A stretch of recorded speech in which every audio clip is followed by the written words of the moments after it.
Hi folks, I had a question from PM saying, Mr. Cronin, if I paint this, and by the way this is just a general question, this could be from any video really, if I paint this and if someone wants to purchase it, is that permissible?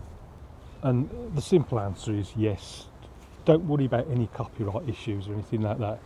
If you follow one of my video demos and you want to, and you're fortunate enough that someone wants to buy the painting, then by all means, definitely fill your boots, get as much as you can for it.